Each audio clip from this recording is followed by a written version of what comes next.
I'm so proud of the 7 million Americans who took to the street in every one of our states at those 2,700 different locations all across the country to say no kings. They were ringing the alarm bells.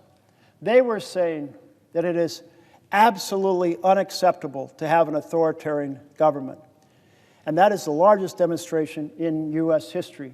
And for each one of those 7 million, they have families, they have friends who knew that they were doing this, who are becoming educated about the challenge that we're facing right now.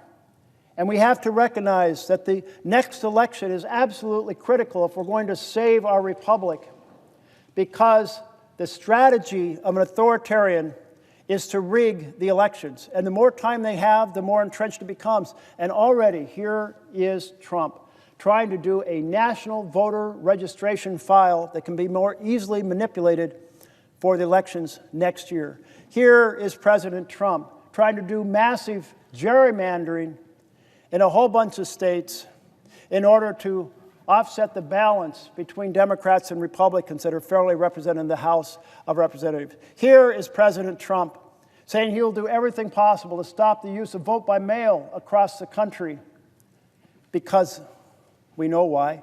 Because vote by mail has such integrity.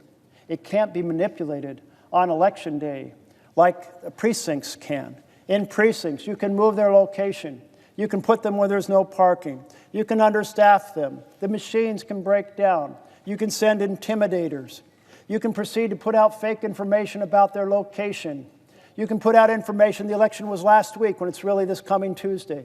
Can't do that with vote by mail. And when we have the majority, we must pass the For the People Freedom to Vote bill and lock down the integrity of our elections, so we will not worry for a generation about the people having a fair voice in our government by and for the people.